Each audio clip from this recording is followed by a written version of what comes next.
명절인데도 이렇게 찬양 준비해 주셔서 고맙습니다. 우리가 새해 때 인사 다시 했습니다만 다시 한번 인사할까요? 새해 복 많이 받으세요.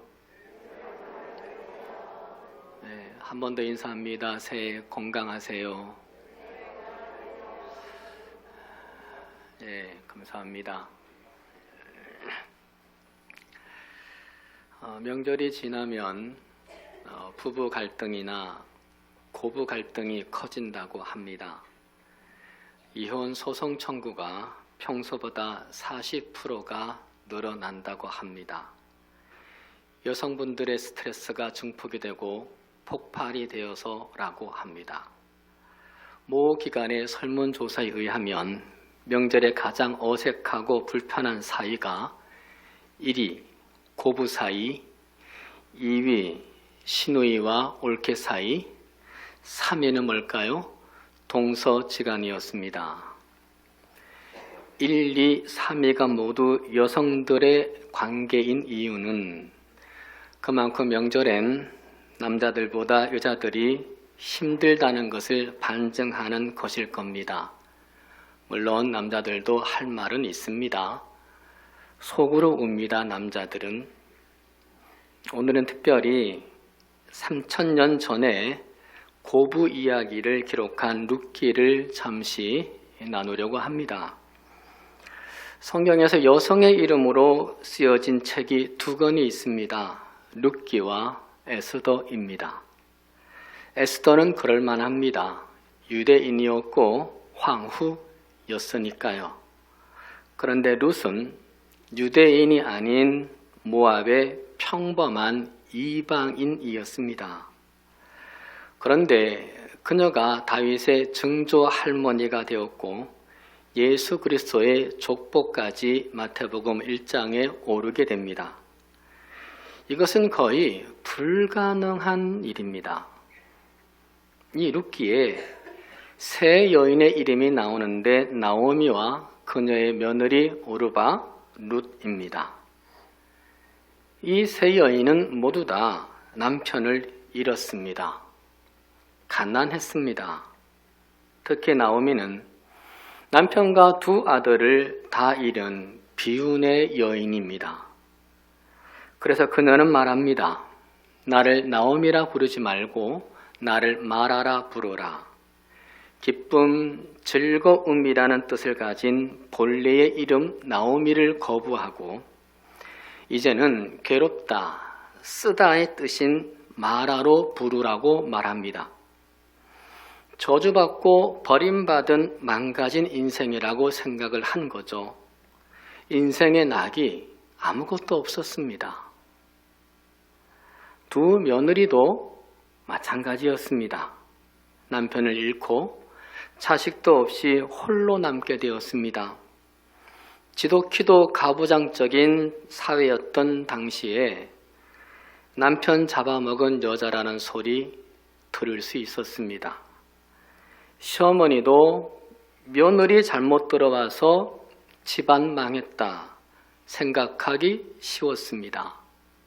하지만 나오미는 며느리들의 아픔을 보았고 모른 척하지 않았습니다. 8절에서 말하죠. 너희는 각기 너희 어머니의 집으로 돌아가라.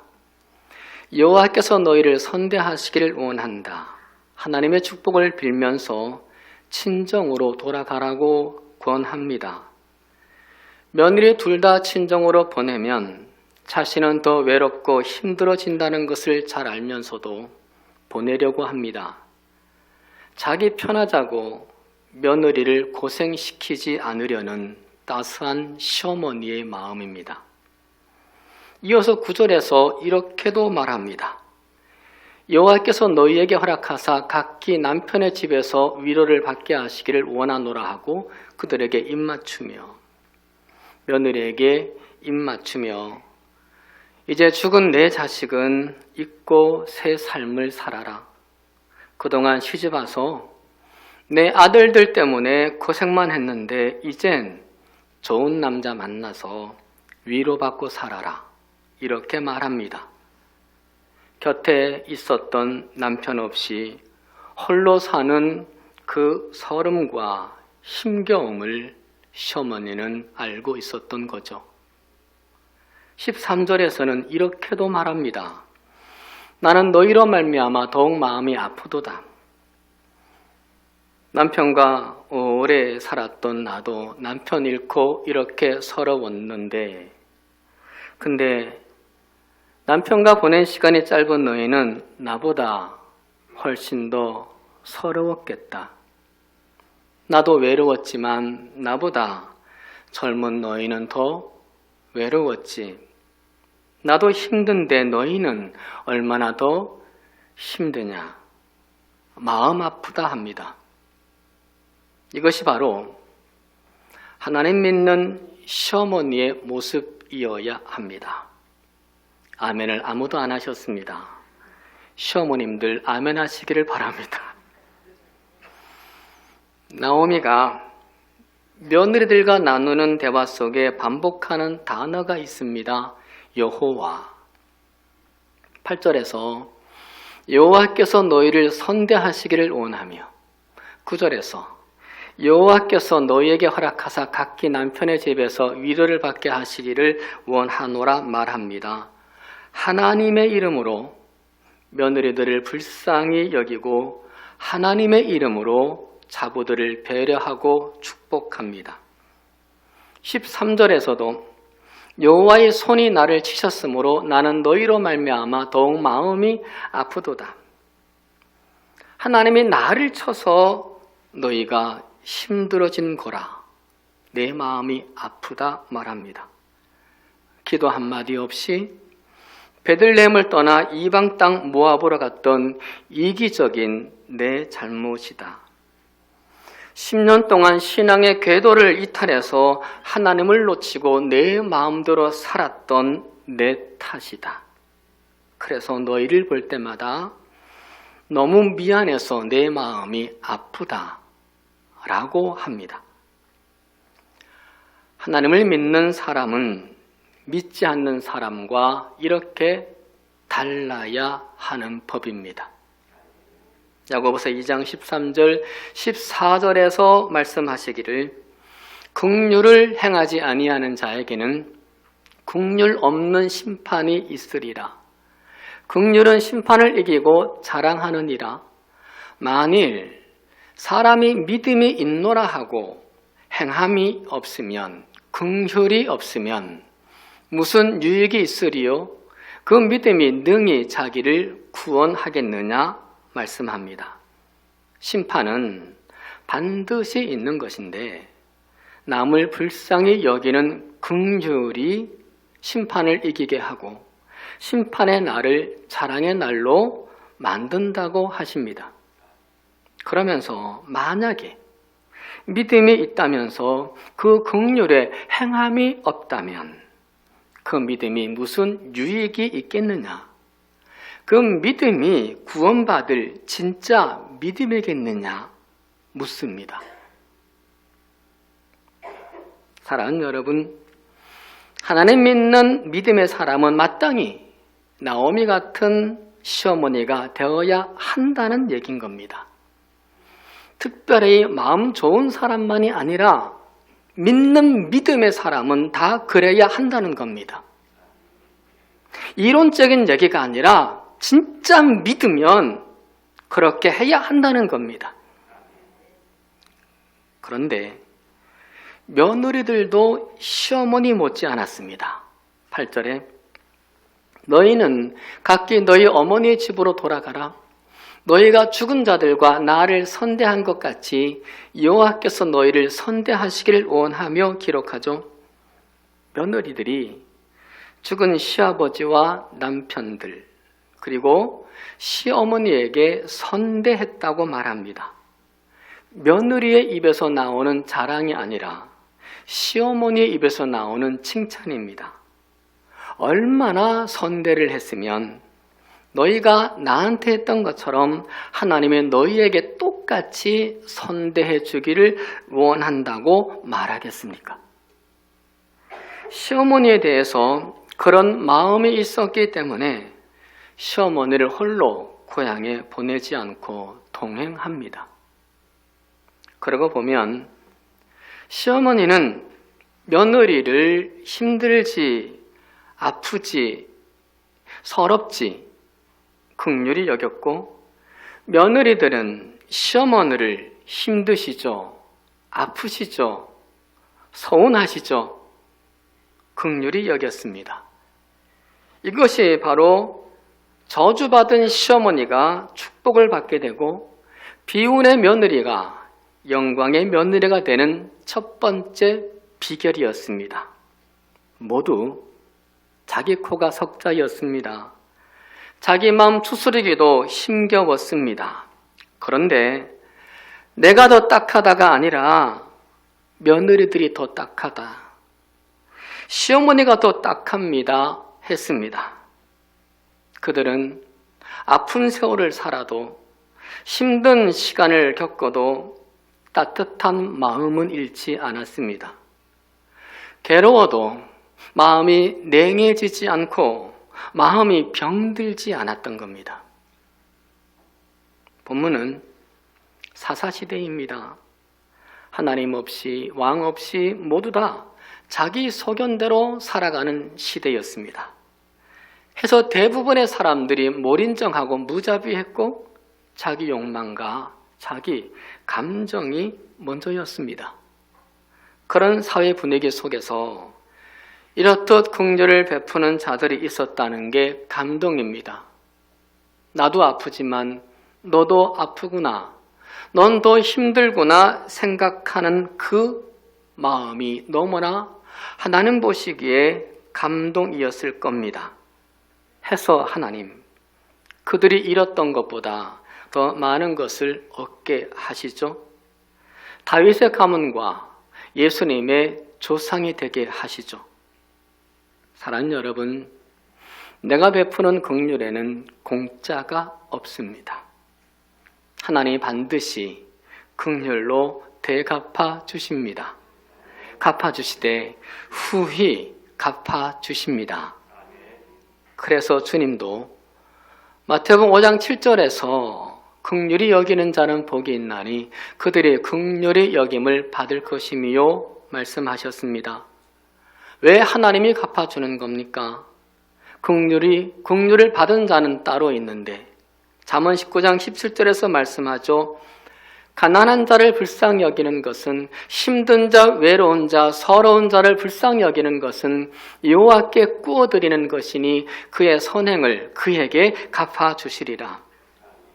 가난한 사람들에게, 힘들고 외롭고 서럽고 괴로운 사람들에게 긍휼을 베풀 때 하나님은 그것을 당신이 받는 것으로 간주하십니다. 그래서 당신이 갚아줍니다. 예수님도 같은 말씀하십니다. 마태복음 25장 40절에 지극히 작은 자 하나에게 한 것이 곧 내게 한 것이니라. 지극히 작은 자 하나에게 긍휼을 베풀 때 주님은 그것을 당신에게 한 것으로 또 간주하십니다. 하나님도 주님도 당신에게 한 걸로 간주하시고 주님이 빚진 것처럼 주님이 갚아주신다고 하십니다. 며느리 룻이 지극히 작아진 시어머니, 가난해진 시어머니, 약해진 시어머니에게 긍휼을 베풀 때 하나님이 갚아주셨습니다. 시어머니 나오미가 며느리를 불쌍히 여길 때 하나님이 그 시어머니를 불쌍히 여기고 갚아주셨습니다. 우리가 잘 아는 대로 놀랍게 크게 복으로 갚아주셨습니다. 그러니까 여러분, 긍휼은 서로를 살리는 겁니다. 심판을 이기는 능력이요, 믿음의 증거입니다. 한마디로 긍휼은 축복의 열쇠였습니다. 그러기에 남에게 긍휼을 바랄 것이 아니라 내가 먼저 할 일인 겁니다. 긍휼이 축복의 열쇠이기에 긍휼 베푸는 일에 내가 먼저 욕심 부릴 일인 겁니다. 긍휼이 풍성한 가정 되기를 소망합니다. 나도 힘들지만, 나도 서럽고, 나도 아프고 괴롭지만 아버지 어머니는 더 하시구나. 내 딸, 내 아들은 더 힘들구나. 내 아내, 내 남편은 더 괴롭고 더 아프구나. 이 마음이 가득하기를 소망합니다. 우리가 먼저 믿은 자로서 하나님의 은혜를, 하나님의 긍휼을 입은 자로서 우리가 먼저 그런 마음 가질 수 있기를 간절히 바랍니다. 그래서 축복도 여러분 가정에 여러분을 통해서 풍성해지기를 축원합니다. 그리고 교회에서도 나도 고단하지만, 나도 외롭고 나도 아프지만 옆에 있는 이 성도님은 더 하시겠구나. 더 아프고 힘들고 외롭고 서럽겠구나. 이 마음으로 대할 수 있으면 좋겠다 싶습니다. 그럴 때 축복 가득해지는 우리 한길의 교회 되지 않을까요? 그 축복을 우리가 나눌 수 있기를 간절히 소망합니다. 저주받은 시어머니 나오미와 그리고 며느리 룻이 축복받은 두 번째 비결이 있는데, 그건 아파도 신앙을 병들지 않게 했다는 겁니다. 힘들어도 하나님을 신뢰하는 거였습니다. 첫 번째가 힘들고 아파도 마음이 병들지 않았던 거였고, 두 번째는 영이 병들지 않은 거였습니다.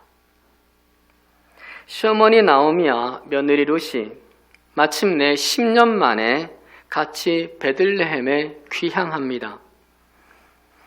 고향 사람들이 나오미를 알아보고 반갑게 맞습니다. 나오미다. 나오미가 돌아왔다 했습니다. 그러다 나오미가 고향 사람들에게 이렇게 말합니다. 나를 나오미라 부르지 말고 나를 마라라 부르라. 이는 전능자 엘샤다이 하나님이 나를 심히 괴롭게 하셨음이니라. 내가 풍족하게 나갔더니 여호와께서 내게 비어 돌아오게 하셨느니라.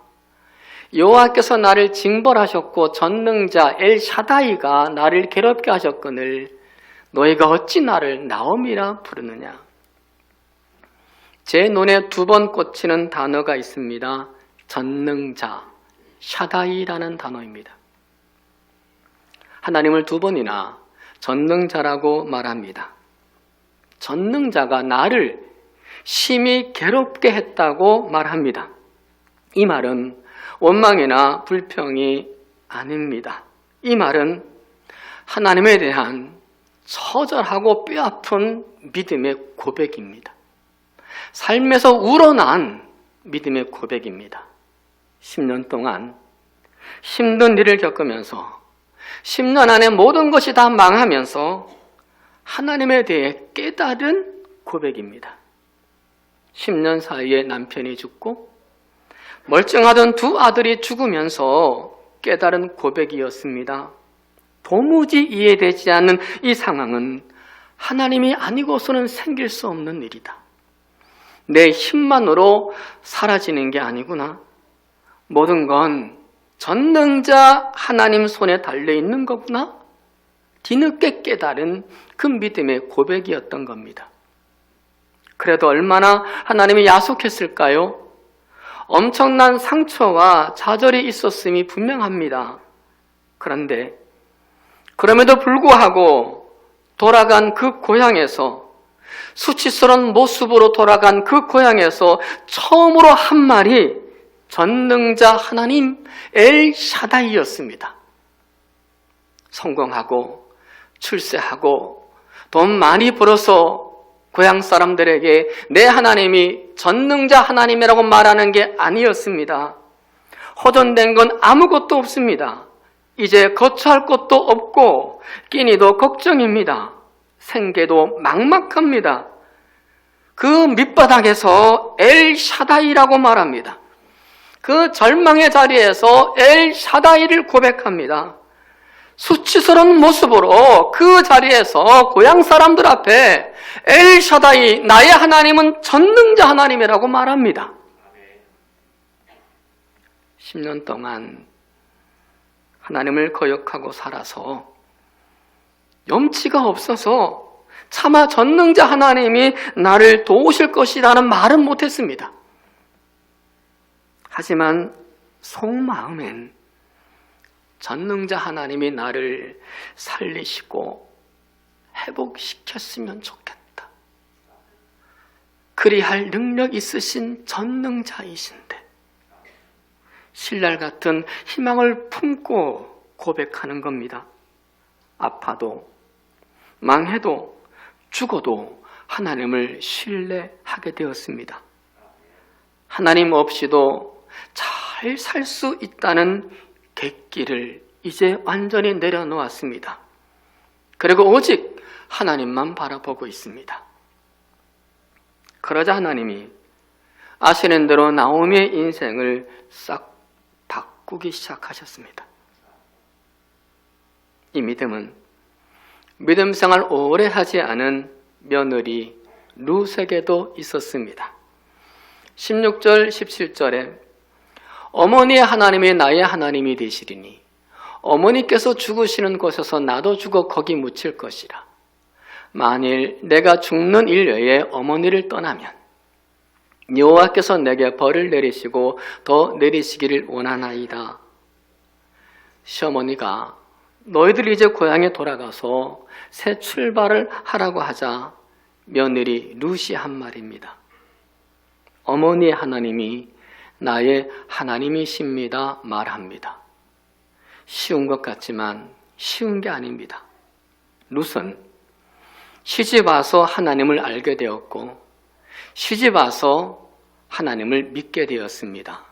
이방 모함 여인이었으니까. 근데 하나님을 믿는다는 그 시집에 10년 동안 우환이 끊이지 않았습니다. 그 10년 동안 모든 재앙을 겪습니다. 결국은 그 집의 남자들이 다 죽었고 그의 남편까지 죽었습니다. 그런데 보세요. 그런데도 어머니의 하나님이 나의 하나님이십니다. 전능자 하나님이 나의 하나님이십니다 라고 고백합니다.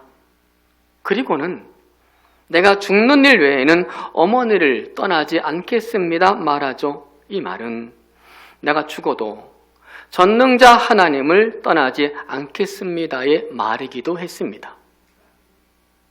룻은 베들레헴으로 가는 것보다 자기 고향인 모압에서 사는 게 훨씬 더 편합니다. 베들레헴은 연고도 없고 아는 사람도 없는 낯선 곳입니다. 이삭 줍기를 해야 겨우 연명할 수 있는 곳입니다. 그리고 늙은 시어머니 혼자 봉양해야만 했습니다. 그럼에도 시어머니와 어머니의 고향인 베들레헴으로 돌아가는 것은 전능자 하나님을 믿었기 때문입니다. 전능자 하나님을 믿고 편한 길을 포기하고 고생과 외로움과 서러움 받을 그 길을 각오합니다. 하나님 당신을 그렇게도 신뢰하는 룻을 보고 얼마나 기뻤을까요? 하나님은 그런 룻을 위해서 못하실 게 없으셨습니다. 넌 내가 책임진다. 넌 내가 보장한다 였습니다. 그렇게 하셨습니다. 사랑하는 여러분, 하나님을 믿고 선택한 것이 있으십니까? 그런데 하나님 믿고 했는데 손해보신 거 있지 않으십니까? 하나님 믿고 살았는데 고생하시지 않습니까? 아프고 아직 서러운 삶 살고 있지 않으십니까? 오늘 말씀을 통해 하나님 우리에게 주시는 위로가 있습니다. 넌 내가 책임진다. 넌 내가 보장한다. 이 믿음의 눈을 명절에 다시 한번 들고 주를 바라보고 살아가는 우리가 되기를 소망합니다. 성경 66권에서 전능자라는 단어가 48번이 나옵니다. 가장 많이 나오는 곳은 어디일까요? 기적이 가장 많은 출애굽기일까요? 아니면 복음서일까요? 아니었습니다. 재산을 다 잃고 자식 10남매를 다 잃고 건강도 다 잃고 아내도 집을 나간 욥의 이야기를 기록한 욥기였습니다. 무려 31번이나 나왔습니다. 나오미와도 같았습니다. 도무지 이해할 수 없는 일이야. 하나님이 아니고서는 생길 수 없는 일이야. 내 힘만으로 사라지는 게 아니구나. 모든 건 전능자 하나님의 손에 달려있는 거였구나. 이것을 욥이 깨달은 겁니다. 해서 아파도 전능자 하나님을 신뢰를 했고 죽어도 전능자 하나님을 신뢰하기로 결단했습니다. 그랬더니 전능자 하나님이 욥에게 갑절의 복으로 정금 같은 인생으로 만들어주셨습니다. 전능자 하나님 엘샤다이가 이 단어가 성경에 최초로 기록될 때도 그랬습니다. 이 단어가 성경에 처음 나온 곳은 창세기 17장 1절입니다. 아브라함이 99세 때 여호와께서 아브라함에게 나타나서 그에게 이르시되 나는 전능자 하나님 엘샤다이라. 아브라함이 하나님께 아들 약속을 받았습니다. 축복의 약속을 받았습니다. 그런데 24년이 지나도 그 복이 오지 않았습니다. 그리고 나이가 99세가 됩니다. 희망이 없어 보였습니다. 이젠 기다리는 것도 지쳤습니다. 무의미해 보였습니다. 이때 하나님이 아브라함을 찾아와서 이렇게 말씀하신 겁니다. 나는 엘샤다이, 전능자 하나님이다. 이젠 지쳐서 포기해야 할 것 같지만 엘샤다이를 믿어라 하시는 거였습니다. 그 지경에 엘샤다이를 고백하면 남들은 웃을지 모릅니다. 아니 조롱합니다. 근데 아브라함 엘샤다이 믿었더니 1년 뒤에 아들을 주셨습니다. 사랑하는 여러분, 우리도 엘샤다이를 좀 더 믿어봅시다. 사람들이 어이없어하고 사람들이 비웃기도 하고 사람들이 조롱하는 것 같아도 좀 더 엘샤다이를 믿고 기다립시다. 아파도 힘들어도 죽을 것 같아도 전능자 하나님을 고백합시다. 그리고 전능자 하나님 안에서 버팁시다. 특별히 우리 청년들, 옹달샘에 그런 글도 실었습니다만 오늘 주보에 주 안에서 버티기 바랍니다. 버티면 하나님이 날게 하실 겁니다. 참새도 날고 독수리도 날지만 그들의 날아가는 것은 똑같지 않습니다. 참새는 자기의 힘으로 날아다닙니다. 그래서 30m 정도 날아가면 내려앉아야 합니다. 그런데 독수리는 몇 시간을 창공을 날아다닙니다. 5,000m까지 올라갑니다. 자기 힘만으로 날지 않고 기류를 타고 바람의 힘으로 날기 때문입니다. 사랑하는 여러분, 신앙생활은 독수리가 창공을 날듯이 하는 것과 같습니다. 우리 청년들 꼭 기억하십시다. 내 힘만으로 사는 것이 아니라 하나님의 힘으로 날아오는 것이 믿음 생활입니다. 아프시죠? 외로우시죠? 명절이라 더 힘드시죠? 그리고 괴롭기도 하시죠?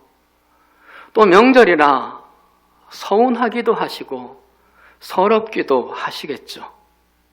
하지만 포기하지 말고 전능하신 하나님 안에 거합시다 해서 마침내 창공을 날아오르는 우리 모두가 되기를, 우리 청년들 그리 되기를 주님의 이름으로 간절히 축원합니다. 축복합니다. 기도하시겠습니다. 하나님, 설날 명절입니다. 그럼에도 이 시간 이 자리에 나와 예배를 올리는 당신의 귀하고 어여쁜 성도님들을 이 시간 축복하여 주시옵소서. 특별히 말씀으로 새로운 용기와 힘을 얻는 시간이 되게 하여 주옵소서. 명절이라서 더 힘듭니다. 명절이라 더 외롭고 더 괴롭고 더 마음이 아프고 더 서럽습니다. 하나님, 그럼에도 불구하고 따뜻한 마음 잃지 않게 주옵소서. 병든 마음 되지 않게 하여 주옵소서. 냉한 마음 되지 않게 하여 주옵소서. 그리고 아파도, 그리고 힘들어도, 그리고 외롭거나 서러워도, 그리고 괴로워도 신앙이 병들지 않게 하여 주옵소서. 우리의 영은 병들지 않게 하여 주옵소서. 전능자 하나님 엘샤다이를 고백하게 하여 주옵소서. 그 하나님 안에서 버티는 우리들, 버티는 청년들 되게 하여 주옵소서. 그래서 회복되고 반드시 날아오르는 우리 모두가 되게 하여 주옵소서. 예수님의 이름으로 간절히 기도드리옵나이다. 아멘.